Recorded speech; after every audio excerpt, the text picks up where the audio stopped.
நீங்கள் இப்போ வர்ற கார் வந்து இந்த காராக பாருங்க அப்படின்னு ஒரு ஃபோட்டோ எடுத்து காமிச்சாரு. டிஆர் பாலாவில் உட்காந்துருக்காரு, உள்ளே உட்காந்துருக்காரு. காரை காமிச்சாங்க, வால்வோ, அந்த வந்து ஒரு 1.5 கோடி ரூபா கார் அது. அந்த காரை பார்த்து இதுதான் வந்தீங்கன்னா நீங்கள், இது உங்கள் காரு தானே, நீங்கள் தானே வந்தீங்க அப்படின்னா. ஆமாம் நான் தான், இது நான் தான் வந்தேன். எத்தனை கார் அவங்கள்ட்ட இருக்குன்னு கேட்டால் என்கிட்ட காரே இல்லை.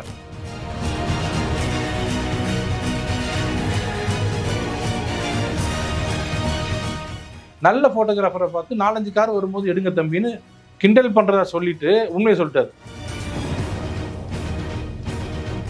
அவர் மாதிரி ஒரு அரசியல்வாதி வந்து இவர் மாதிரி ஒரு டேட்டா ஸ்பெஷலிஸ்ட்டை போய் ஒரு ஐஏ ஒரு ஐபிஎஸ் ஒரு ஆஃபீஸர்கிட்ட போய் போட்டதுன்றது ஒரு தவறான முடிவு. சொந்த ஊரான தஞ்சாவூர்ல ஒரு கிராமத்துல தொடர்ந்து 4 வருஷமா கருப்பு தினம் கொண்டாடுறாங்களே, சாராய ஆலயம் தெரியுமான்னு கேட்டா அதெல்லாம் தெரிஞ்சுக்க வேண்டிய அவசியம் இல்லைங்க. நம்ம ஒரு 10 லட்ச ரூபா லோன் வாங்கினா கிட்டத்தட்ட 55 கையெழுத்து வாங்குறாங்க. மேலேயும் கீழே எங்கெங்கெல்லாம் இருக்கு. 6.5 கோடி ரூபாய் கடன் கொடுக்குறவரு எந்த செக்யூரிட்டி இல்லாம கொடுத்தாரு. இதுல அடுத்த ஹைலைட் என்னன்னா,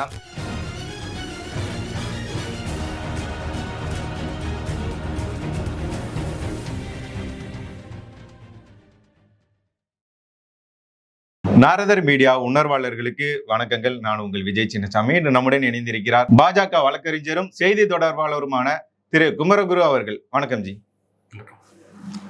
அண்ணாமலை அவர்கள் எப்போதான் இந்த டிஆர் பாலு அவர்கள்ட்ட குறுக்கு விசாரணை செய்ய போகிறார் அப்படின்னு சொல்லி தமிழ்நாடே எதிர்பார்த்துட்டு இருந்த சூழ்நிலை அன்று நடந்தது. அங்கு என்னென்ன கேள்விகள்லாம் கேட்கப்பட்டது அப்படின்னு சொல்லி இதுவரைக்கும் யான்ட்டெல்லாம் கேட்டுட்டு இருக்காங்க. நீங்க தான் அந்த நீதிமன்றத்தில் இருந்தீங்க. என்னஜி அங்க நடந்தது, எந்த மாதிரியான கேள்விகள்லாம் அவர்கிட்ட வச்சாங்க? இல்ல முதல்ல அவரு என்னை பொறுத்த வரைக்கும் டிஆர் பாலு அவர்கள் வந்து அந்த அவதூறு வழக்கு போட்டிருக்கவே கூடாது. ஏன்னா நீங்க யாருக்கிட்ட முதல்ல மோதுறீங்கன்றது நீங்க முதல்ல கரெக்டாக தெரிஞ்சுக்கணும். நீங்க மோதுறது வந்து டேட்டா ஸ்பெஷலிஸ்ட், அவரை வந்து டேட்டாலே இருக்கிறவர். அவர்கிட்ட போய் நீங்க வந்து அவதூறு வழக்கு போட்டீங்கன்னா, அதுவும் யார் போனணும்னா சுத்தமான எந்த அப்பழுக்கற்ற ஒரு, நாங்க எதிர்கட்சியா இருந்தாலும் நாங்கள் பாராட்டக்கூடிய நல்லக்கண்ணு அவர்கள், அந்த மாதிரி ஒரு சுத்தமான ஒரு அரசியல்வாதியானா கூட எங்கிட்ட ஒண்ணுமே இல்லை, நீ என்ன பார்த்துருவோன்னு கூட எல்லாரும் ஒரு கோவத்தோட போடுவாங்க. டிஆர் பாலு அவர்கள் எப்படி வாழ்ந்தாரு, இப்போ எப்படி இருக்காரு, எத்தனை சொத்து, எத்தனை 1000 கோடி சொத்துன்றது தஞ்சாவூர் ஃபுல்லாக தெரியும், இந்தியா முழுக்க எப்படி இருந்தாரு தெரியும். அவர் மாதிரி ஒரு அரசியல்வாதி வந்து இவரை மாதிரி ஒரு டேட்டா ஸ்பெஷலிஸ்ட்டை போய் ஒரு ஐஏ ஒரு ஐபிஎஸ் ஒரு ஆஃபீஸர்கிட்ட போய் போட்டதுன்றது ஒரு தவறான முடிவு. ஏன்னா என்ன கேள்வி கேட்பாருன்னு எங்களுக்கே தெரியாது. அந்த மாதிரி அவர் ப்ரிப்பேர் பண்ணிட்டு வந்திருக்காரு. அன்னைக்கு இதில் வரும்போது, கோர்ட்டுக்கு வரும்போது நாங்கள் வந்தோம். அவர் டிஆர் பாலு வந்தோடனே அவரும் ஏற்கனவே ஒரு இதெல்லாம் முடிச்சிட்டாரு, முதல் விசாரணையிலே முடிஞ்சிருச்சு. குறுக்கு விசாரணை வந்து இதுக்கு முன்னாடி இருந்த வழக்கறிஞர்கள் பண்ணிட்டு இருந்தது, இப்போ அவரே பண்றேன்னு சொல்லி நீதிபதிகிட்ட பெர்மிஷன் வாங்கி அவரே பண்றாரு. பண்ணலாம், அது யார் வேணாலும் பண்ணலாம். அப்போ முதல்ல ஆரம்பிக்கும் போதே அவர் என்ன பண்ணாரு, ஃபர்ஸ்ட் கேள்வியே ஒரு கிளீன் போல்டுன்னு அது மாதிரி, ஐயா நீங்க ரொம்ப மரியாதை, ஐயா நீங்க கோர்ட்டுக்கு பல தடவை வந்திருக்கீங்க, நீங்க இப்போ வர்ற கார் வந்து இந்த காரா பாருங்க அப்படின்னு ஒரு போட்டோ எடுத்து காமிச்சாரு. டிஆர் பாலாவில் உட்காந்துருக்காரு, உள்ள உட்காந்துருக்காரு. காரை காமிச்சாங்க, வால்வோ, அந்த வந்து ஒரு 1.5 கோடி ரூபா கார் அது. அந்த காரை பார்த்து இதுதான் வந்தீங்கன்னா நீங்க, இது உங்க காரு தானே, நீங்க தானே வந்தீங்க அப்படின்னா. ஆமா நான் தான், இது நான் தான் வந்தேன். எத்தனை கார் அவங்கள்ட்ட இருக்குன்னு கேட்டால் என்கிட்ட காரே இல்லை, ஒரு மினி டிராக்டர் இருக்கு ஊர்ல, அதான் என்னோட சொத்து விவரமா அதில் காமிச்சிருக்கேன்னு. இது யாரு காரியா அப்படின்னு கேட்டா, யார் கார்லாம் எனக்கு தெரியாது அப்படின்னாரு. இப்படி வந்தீங்க, இந்த கார் யாருன்னு தெரியும், எப்படி வண்டியில் ஏறினீங்கன்னு கேட்டா, நான் வந்து நிற்பேன், ஏதோ ஒரு கார் வரும், ஏறி வந்துப்பேன். நான் இதான் வேலையா எனக்கு, நான் வந்து எட்டி பார்த்துட்டு நம்பர் பிளேட்டை பார்க்கறது, யார் ஓட்டுறது, இதெல்லாம் வேலை இல்லை அப்படின்னு ரொம்ப ஒரு மாதிரி விட்டேத்தியே பதில் சொல்லுவாங்களா, அது மாதிரி சொன்னார். அப்போ அவர் என்ன கேட்டாருன்னா, அப்போ யார் கார் என்ன காருன்னே தெரியாமன்னா அப்போ எத்தனை கார் வச்சிருக்கீங்க கேட்டால், என்னுடைய பசங்க நடத்துகிற நிறுவனத்தில் எவ்வளோ கார் இருக்கும் அப்படின்னு. ஐயா நான் ஒன்று சொல்கிறேன், இது வந்து கோல்டன் வாட்டுன்னு ஒரு சாராய ஆலை நடத்துகிற கம்பெனியோட காருன்னு சொன்னால் மன்னிக்கணும், தப்பாக சொல்கிறீங்க, சாராய ஆலை கிடையாது, அது வந்து கெமிக்கல் ஃபேக்ட்ரி, ரசாயன ஆலையினர். ரசாயன ஆலைனாலும் ஒரு இதில் லிக்கர் இதில் வந்து நீங்கள் பார்த்தீங்கன்னா சாராய ஆலையில் லிக்கர் இது தானே போடுவாங்க, கெமிக்கல் தானே போடுவாங்க, கெமிக்கல் போட்டு தான் லிக்கர் வரும் அப்படின்னே. அது அப்படி சொல்லாதீங்கன்னு, சரி அது விட்டு ரைட்டுங்கன்னு. அது எந்த யாரோட ஃபேக்ட்ரின்னு கேட்டால், எனக்கு என்னோட சொந்தம் கிடையாது, என் மகன்கள் இருக்கிற சொந்தம் கம்பெனி, அதை பற்றி எவ்வளோலாம் எனக்கு தெரியாது அப்படின்ட்டாரு. சொல்லிட்டு என்ன பண்ணாரு, அப்படியே விட்டுருக்கலாம். திருப்பி என்ன பண்ணி இவரை கிண்டல் பண்ணுறதா நினச்சிக்கிட்டு, தம்பி நீங்கள் கொஞ்சம் நல்ல ஃபோட்டோகிராஃபரை பாருங்க, ஏன்னா அவர் எடுத்தது வந்து தப்பாக எடுத்துட்டாரு. நான் இந்த கோர்ட்டுக்கே நான் 4-5 கார் விதவிதமான காரில் வந்திருக்கேன், அவர் பாவம் ஒரே ஒரு ஃபோட்டோ எடுத்திருக்காரு, நல்ல ஃபோட்டோகிராஃபரை பார்த்து 4-5 கார் வரும்போது எடுங்க தம்பின்னு கிண்டல் பண்ணுறதா சொல்லிட்டு உண்மையை சொல்லிட்டாரு. முதல்ல எந்த காரில் வந்தேன்னு எனக்கு தெரியாது, அவசியம் இல்லைன்னு அவர். அடுத்தது 5 கார்ல வந்திருக்கு நான் இது வரைக்கும் அப்படின்னு சொல்லிட்டாரு. அப்போ அவர் கான்சியஸா இருக்காரு, எந்த கார்ல வரோம் எப்படி வரோம்னு. அப்போ இதை பார்க்குற மக்கள் அங்க நீதிமன்றத்தில் இருந்தவங்களே, எப்படிங்க ஒரு வால்வோ காரை மறக்கிற அளவுக்கு கார் இருக்கு. இப்போ அரசியல்வாதினாலே ஒரு அவர்ஷனோட பார்ப்பாங்க, மக்கள் வந்து வெறுப்போட பார்ப்பாங்க அரசியல்வாதி தானேன்னு. அதுவும் இவர் மாதிரி வந்து இவ்வளோ சொத்து வச்சிருக்கிறவரெல்லாம் அவர் எப்படி சம்பாரிச்சாரு, லீகலா சம்பாரிச்சு இல்லையா, அதெல்லாம் யாரும் சொல்லலை. அவரோட வாழ்க்கை முறையை பார்த்து எல்லாருமே என்னங்க அது சாதாரணமா எந்த கார்ல வந்துன்னு தெரியல, வால்வோ காரே மறந்துட்டாருன்னா பாத்துங்கன்னாரு. அப்போ அந்த கேள்வி கேட்க கேட்க அவரால் எந்த வண்டி, யாரோட கம்பெனி, எந்த கம்பெனி எதுவுமே தெரியல. அப்புறம் என்ன கேட்டாரு, உங்க சொந்த ஊரான தஞ்சாவூர்ல ஒரு கிராமத்துல தொடர்ந்து 4 வருஷமா கருப்பு தினம் கொண்டாடுறாங்களே, அது இந்த இதை எதிர்த்து சாராய ஆலையை தெரியுமான்னு கேட்டா, அதெல்லாம் தெரிஞ்சுக்க வேண்டிய அவசியம் இல்லைங்க அப்படின்ட்டார். அப்பதான் சொன்னாரு, மூக்க அழகிரி அவர்கள், சுப்பிரமணியம் சாமி, ஜெயலலிதா அம்மையார் எல்லாருமே நீங்க வந்து 10 கப்பல் உங்க பேர்ல இருக்குது, அந்த கப்பலை வச்சுக்கிட்டு தான் நீங்க வந்து சேது சமுத்திர திட்டத்துல யூஸ் பண்ணி நல்லா சம்பாதிக்கலான்றதுக்காக தான் சேது சமுத்திர திட்டத்தையே கொண்டு வந்தீங்க அப்படின்னு சொன்னாங்க ஒரு 2009. அந்த காரணங்களால தான், ஊழல் நிறைய செஞ்சதுனால தான் 2009 உங்களுக்கு சீட்டே இது மந்திரி பதவியே கொடுக்கலன்னு சொல்றாங்களே அப்படின்னு உடனே கோவப்பட்டார். ஏதோ பத்திரிகையில வருது, அதெல்லாம் நான் எப்படி சொல்ல முடியும் கேட்டு, கடைசியில் அழகிரி அப்படி சொல்லியிருந்தால் தப்பு, அது சொல்லியிருக்க மாட்டாரு, அரைவேக்கட்டுத்தனமா இருக்குது அப்படின்னா அதையும் நான் நீதிபதி சொல்லிட்டாரு. இவர் அண்ணாமலை அவர்கள் சொல்லிட்டாரு, அரைவேக்கட்டுத்தனம் அண்ணாமலை அவர்கள் சொல்வதும் மூக்க அழகிரி சொல்வதும் அரைவேக்கட்டுத்தனமானதுன்னு போட்டுக்கிட்டார். அதை ரெக்கார்ட் பண்ணிட்டாங்க. அப்போ என்ன சொன்னார், டக்குன்னு கோவம் வந்து என்ன பண்ணாரு, அதை கொடுப்பா கொஞ்சம் சொல்லிட்டு 2 சேல்டிட்டு வாங்கிட்டார் கையில். வாங்கிட்டு என்ன இவ்வளோ கேள்வி கேட்குறீங்களே, நீங்கள் அண்ணாமலை ஆகிய நீங்கள் வந்து மாநில தலைவர் விட்டு நீக்கினதுக்கு காரணம் தெரியுமா, உங்கள் நெருங்கிய உறவினர் வீட்டில் சிபிஐ போயிடுச்சு, ரைடு போனாங்க. அப்புறம் உங்கள் மனைவி பேரில் நீங்கள் 4.5 கோடி ரூபாய் கொடுத்து 21 ஏக்கர் வாங்கியிருக்கீங்க, அதுக்கு உண்டான சேல் டீடிங் இருக்குது, அதுவும் முழுக்க ஒயிட்டில் கொடுத்து வாங்கினது அப்படின்னு ஒன்று எல்லாரும் சிரிச்சுக்கிறாங்க. என்ன இது ஒயிட்டில் வாங்குறது கரெக்டு தானே, பிளாக்ல ஒயிட்டு தானே வாங்கினாங்க அப்படின்னு. இதுக்கெல்லாம் பணம் எங்கேருந்து வந்துச்சு உங்களுக்கு அப்படின்றதுனால தான், ஊழல் குற்றச்சாட்டுனால தான் உங்களை வந்து பதவி விட்டு எடுத்துட்டாங்க. அப்புறம் உங்களுக்கு வந்து யாரோ வாடகைலாம் கொடுக்குறேன்னு சொன்னாங்க, அதனால தான் உங்க மேலே கோவத்தில் தான் எடுத்துட்டாங்கன்னு சொன்னோன்னே இவர் என்ன பண்ணிட்டாரு, ஆக்சுவலாக பதில் சொல்ல வேண்டிய அவசியம் இல்லை. ஒரு வழக்கறிஞராக பார்த்தீங்கன்னா வழக்கு அவர் தான் இவர் மேலே தொடர்ந்தார். டிஆர் பாலு அவர்கள் என்னோட புகழுக்கு களங்கம் ஏற்படுத்திட்டேன்னு சொல்லி தான் அண்ணாமலை அவர்கள் மேலே கொடுத்தது. அண்ணாமலை அவர்கள் அந்த கிராஸ் அதில் தான் பண்ணணும், புது கேஸ் எடுக்க முடியாது. You can't make out 3rd case எப்பவுமே.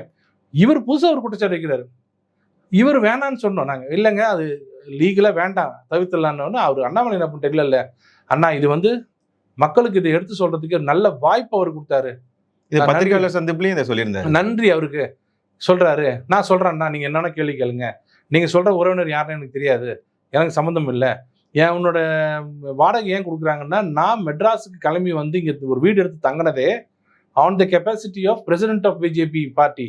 நான் சொந்தமாக வந்து இங்கே தங்க வேண்டிய எனக்கு அவசியம் இல்லை, என் சொந்த ஊரில் கிராமத்தில் வீடு இருக்குது, கோயம்புத்தூரில் வீடு இருக்குது, நான் எதுக்கு இங்கே வரப்போகிறேன். அப்போ இங்கே வந்ததுக்கு காரணமே நான் பாஜகவோட தலைவர், மாநில தலைவர்ன்ற ஒரே காரணத்துக்காக தான்.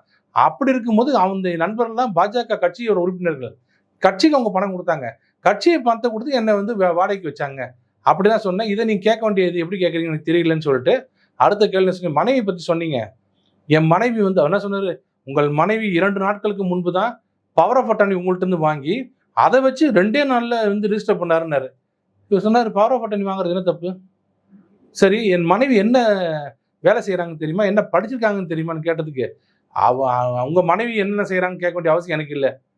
இது பார்க்கறதுக்கு எப்படி இருக்குன்னா, ஒரு குற்றச்சாட்டு வைப்பீங்க, சார் நீங்கள் என்னை பற்றி திட்டுறீங்க, நான் என்ன படிச்சுக்கன்னு தெரியுமா, அதை பற்றி எனக்கு அக்கறை இல்லைன்னா அப்போ என்ன அர்த்தம், நான் சொல்லிட்டே போவேன், நீ என்ன பெரிய ஆள் அப்படிங்கிற மாதிரி. அதை பார்த்து எல்லாரும் என்ன இப்படி பேசுகிறாரு அப்படின்னு ஒரு மாதிரி கஷ்டம் போச்சு. அப்போ சொன்னார், ஐஏஎம் பெங்களூரில் படித்தாங்க, பாட்னாவில் அங்கே படித்தாங்க, இப்போ ஒரு மல்டிநேஷனல் கம்பெனியில் பெரிய லெவலில் வேலை இது பண்ணுறாங்க, அவங்க கம்பெனி ரன் பண்ணுறாங்க, அவங்களோட மதிப்பு தெரியுமா அவங்களுக்குன்னு கேட்டால் அதெல்லாம் தெரிஞ்சுக்க வேண்டிய அவசியம் இல்லைங்க அப்படின்னு நான் சொன்னேன். ஒரே வார்த்தைங்க, நான் பப்ளிக் சர்வெண்ட் கிடையாதுங்க, நீங்கள் தான் பப்ளிக் சர்வெண்ட், நீங்கள் தான் எம்பி, நான் ஒரு பொலிட்டிக்கல் பார்ட்டி லீடர், நான் 1000 கோடிக்கு சொத்து வாங்க 10,000 கோடிக்கு சொத்து வாங்குவேன், அதை கேட்கக்கூடிய ஒரே உரிமை யாருக்குன்னு இன்கம் டேக்ஸ் தான் இருக்குது.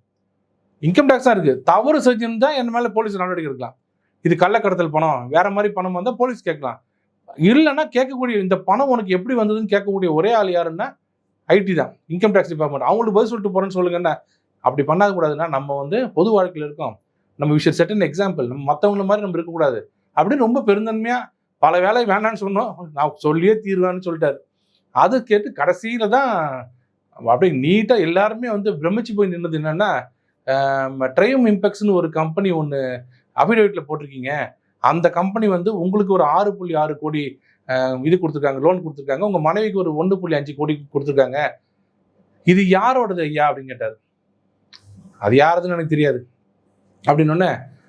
கம்பெனி யாருதுன்னு தெரியாது. அப்போ அவங்க பணம் கொடுத்து உங்களுக்கு தெரியுமான்னா, கொடுத்துருக்கலாம் அப்படின்னாங்க. நான் சொல்றேன் ஐயா, அவர் யாருன்னா பாபு ராஜ்குமார்ன்ற பேர் யாருதுன்னு. என் மகன் அப்படின்னாரு. ஐயா, மகன் நடத்துகிற கம்பெனி உங்களுக்கு தெரியாதுன்னா, அதெல்லாம் எனக்கு எப்படி தெரியும், நிறைய கம்பெனி நடத்துறாங்க. சரி, அவங்க லோன் கொடுத்தாங்களே, எப்படி கொடுத்தாங்க, ஏதாவது செக்யூரிட்டி கொடுத்தீங்களா என்ன? அதெல்லாம் எனக்கு தெரியாது சார். கொடுத்தாரு. முதல்ல 4-5 காரில் வரும்போது ரொம்ப கேஷுவலாக சொன்னார். இந்த இடம் வரும்போது சொந்த மகன் நடத்துகிற கம்பெனியும் உங்களுக்கு தெரியலன்றது ஒரு விஷயம். தெரியாமல் கூட இருக்கலாம், பல கம்பெனி நடத்தணும் தெரியாம இருக்கலாம். ஆனால் அவர் பணம் கொடுக்குறாருல, அது எப்படி கொடுத்தாருங்கிறதுக்கு கொடுத்துருக்கலாங்க. அப்பா பாவம் கஷ்டப்படுறாரு, எம்பி எலெக்ஷன் நிற்கிறாரு, அப்பா இப்போ நிற்கிறாரு, பையன் கொடுத்துருப்பான். இதெல்லாம் ஒரு கேள்வியா அப்படின்னு இருப்பாருங்க. அதுதான் வந்து எல்லாருக்குமே பையன் நடத்துகிற கம்பெனி தெரியாது, யார் பணம் கொடுத்தாங்க தெரியாது. நம்ம ஒரு 10 லட்ச ரூபா லோன் வாங்கினா கிட்டத்தட்ட 55 கையெழுத்து வாங்குறாங்க. மேலேயும் கீழே எங்கெங்கெல்லாம் இருக்கு. 6.5 கோடி ரூபா கடன் கொடுக்குறவர் எந்த செக்யூரிட்டி இல்லாமல் கொடுத்தாரு. இதில் அடுத்த ஹைலைட் என்னன்னா, அந்த கம்பெனி என்ன தொழில் செய்கிறாங்கன்னு கேட்டால், இது என்னங்க இதெல்லாம் கேள்வி, இப்படி தான் பேசுறது, இதெல்லாம் என்னங்க கேள்வி கேட்குறீங்க, இதுக்கெல்லாம் எனக்கு தெரியாது என்ன கம்பெனி நடத்துறாரு. நீங்க வெளியே பேசுற மாதிரி தான் உள்ளேயும் பேச அப்படியே பேசுறாரு. ஜிஎஸ்டியோட ரெஜிஸ்ட்ரேஷன் சர்டிஃபிகேட் கேன்சல் ஆச்சு தெரியுமா அப்படின்னு கேட்டதுக்கு, அதை பற்றி எனக்கு தெரியாது அப்படின்னாரு. அப்போ என்னன்னா, நடந்த முறைகேட்டுக்காகவோ ஏதோ ஒரு காரணத்துக்காக ஜிஎஸ்டி ரத்து பண்ணியிருக்காங்க. அப்போ அந்த மாதிரி கம்பெனிலேருந்து நீங்கள் பணம் வாங்கியிருக்கீங்கிறதா கேள்வி. கடைசியில் ஒன்றும் பண்ணாமல் சரி இது முடிச்சிக்கலாம்னு சொல்லி நாங்கள் குறுக்கு விசாரணை இன்னொரு நாள் வச்சுக்கலான்னு போயிட்டோம்.